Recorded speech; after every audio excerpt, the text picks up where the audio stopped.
នៅក្នុង3ដកភាគ52ទំព័រ69ព្រះសម្មាសម្ពុទ្ធបានសម្ដែងប្រកាសថាមួយថា Nathe loke anantita ក្នុងលោកនេះមនុស្សដែលមិនត្រូវបានគេនិន្ទាគ្មានឡើយការតេះដៀលការសរសើរការនិន្ទាគឺជារបស់បុរាណការតេះដៀលការសរសើរមិនមែនទៅតែកើតមាននៅក្នុងថ្ងៃនេះទេពលគឺមនុស្សដែលមិនធ្វើអីសោះក៏គង់មានតែតេះដៀលមនុស្សដែលអង្គុយនៅស្ងៀមក៏គង់មានគេតេះដៀលមនុស្សដែលនិយាយច្រើនក៏មានគេតេះដៀលមនុស្សដែលនិយាយល្មមប្រមាណក៏គង់មានគេតេះដៀលដូច្នេះហើយអ្នកដែលមិនធ្វើអីសោះក៏គង់មានគេតេះដៀលហើយការតេះដៀលការនិន្ទាការសរសើរនេះមិនចំពោះតែបុគ្គលនោះជាបុគ្គលល្បីជាប្រសង់ឬក៏ជាថ្នាក់ដឹកនាំឬក៏ជាបុគ្គលណាទេគឺសុទ្ធសឹងតែត្រូវបានគេតេះដៀលទាំងអស់តួយ៉ាងដូចជាអ្នកគឺជាមនុស្សធម្មតាមនុស្សសាមញ្ញអ្នកក៏គង់តែមានអ្នកភូមិអ្នកផងរបងជាមួយគ្នាមកតេះដៀលយើងដែរការតេះដៀលការសរសើរការនិន្ទានេះគឺជាលោកធម៌មានន័យថាជាធម៌របស់សត្វលោកទាំងអស់នៅក្នុងសកលលោកយើងនេះឲ្យស្វែងរកមនុស្សដែលមិនធ្លាប់បានគេនិន្ទានេះគ្មានទេតាំងពីដើមភូមិរហូតដល់ចុងភូមិសួរបុគ្គលណាក៏ធ្លាប់មានគេតេះដៀលគេនិយាយដើមគេនិន្ទាគេសរសើរទាំងអស់អញ្ចឹងតាំងពីដើមភូមិរហូតដល់ចុងភូមិសួរ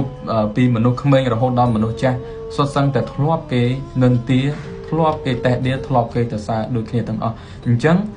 ធម៌សរសើរធម៌និន្ទាធម៌តេះដៀលនេះគឺជាធម៌របស់បុរាណកាលគឺកើតមានតាំងពីបុរាណកាលមកម្ល៉េះនៅក្នុងព្រះពុទ្ធសាសនាជំនាន់ពុទ្ធក៏មានមនុស្សដែលតេះដៀលពុទ្ធច្រើនរាប់មិនអស់ដែរដូច្នេះហើយធម៌នេះមិនមែនទៅតែកើតមានកាលពីម្សិលមិញឬក៏ម្សិលមួយថ្ងៃទេគឺជាបុរាណធម៌ឬក៏ជាធម៌របស់បុរាណសរុបសេចក្តីមកការសរសើរការនិន្ទានេះគឺជាធម៌របស់មនុស្សលោកទាំងអស់មិនថាក្មេងមិនថាចាស់មិនថាខ្លៅឬបណ្ឌិតមិនថារាជឬមន្ត្រីសូម្បីតែស្ដេចគ្រប់គ្រងផែនដីក៏ត្រូវបានគេនិន្ទាក៏ត្រូវបានគេតេះដៀលរហូតដល់ថ្នាក់ដឹកនាំពិភពលោកធំក៏មិនអាចកិច្ចផុតពីការសរសើរការនិន្ទាការតេះដៀលពីជនដទៃបានដែរដូច្នេះហើយការសរសើរការនិន្ទាការតេះដៀលការជេរប្រមាថអីទាំងអស់ហ្នឹងគឺជាធម៌របស់មនុស្សគ្រប់រូបទាំងអស់គ្រប់គ្នាទាំងអស់សំបីស្ដេចសំបីអ្នកដឹកនាំធំសំបីរាជកូនក្មេងមនុស្សចាស់មនុស្សគ្រប់ប្រភេទទាំងអស់មិនអាចកិច្ចផុតពីការនិន្ទាការសរសើរនឹងបានទេហើយនេះហើយគឺជាធម៌របស់យើងគ្រប់គ្នាទាំងអស់យើងត្រូវតែនឹងជួបនៅក្នុងជីវិតយើងនៅក្នុងថ្ងៃណាមួយនៅក្នុងពេលណាមួយមិនខានគ្រាន់តែតិចតួចឬច្រើនពីគ្នាតែប៉ុណ្ណោះបាទសូមអរគុណ